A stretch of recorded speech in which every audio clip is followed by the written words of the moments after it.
Jokowi serahkan semuanya kepada Cina. Gak habis pikir dengan pemerintahan sekarang ini yang condongnya kepada Cina. Ada apa sih dengan Cina? Semua harus Cina. Pembangunan, investasi sampai ngutang pun dengan Cina. Dan yang paling terbaru adalah Cina akan merencanakan pembangunan fasilitas militer di Indonesia. Gila nggak tuh? Bayangin, negara kita bisa saja diintai oleh para militer Cina, baik secara ekonomi, politik, dan ketahanan negara. Dan bisa saja pada suatu saat mereka mulai menyelinap masuk secara perlahan di semua sektor pemerintahan dan menggerogoti sendi-sendi negara ini. Dan kita sebagai rakyat wajib curiga akan hal ini. Dan sepantasnya kita harus bersiap jika hal yang tidak diinginkan akan terjadi di negeri ini. Sebagai salah satu contoh yang nyata adalah Sri Lanka, yang harus rela dan menangis menyerahkan pelabuhan strategisnya kepada Cina pada tahun 2017 silam, karena mereka tidak dapat melunasi utangnya kepada perusahaan-perusahaan Cina.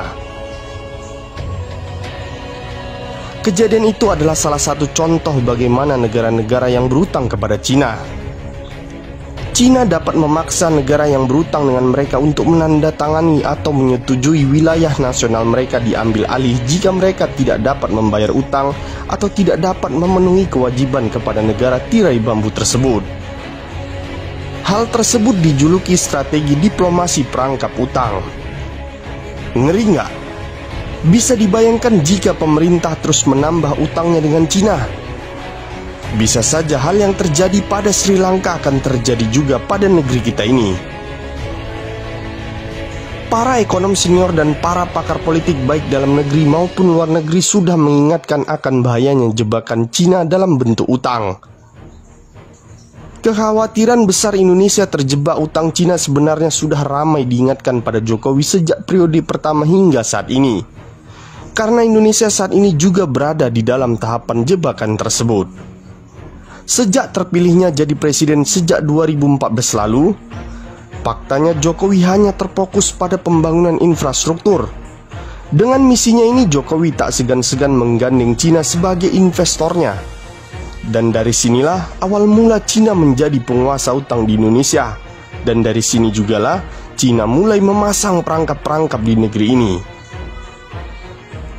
Kita bisa lihat sekarang ini, lalu lalang TK Cina semakin riuh di berbagai daerah.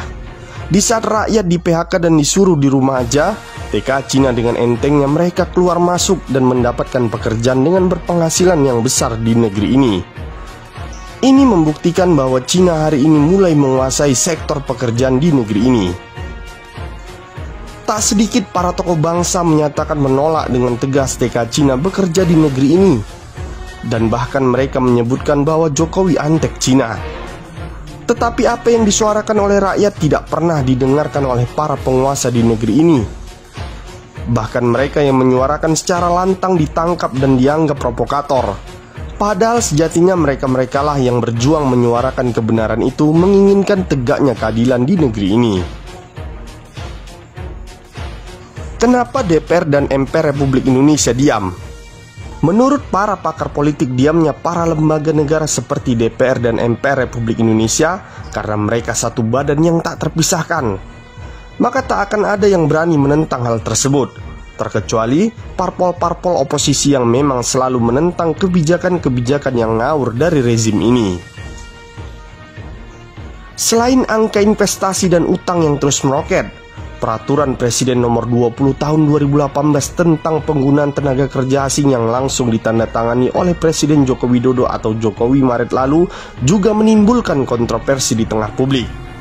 Sebab kebijakan tersebut dianggap memberikan kelonggaran para pekerja asing khususnya Cina untuk merebut pasar kerja lokal.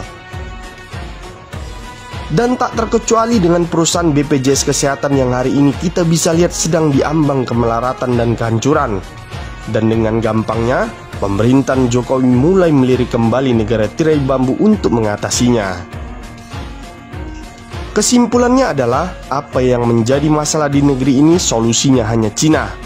Seolah rezim ini tidak mempunyai kemampuan dalam mengembangkan potensi yang ada di bumi ibu pertiwi ini. Utang merupakan sandaran utama mengatasi setiap kesulitan saat ini.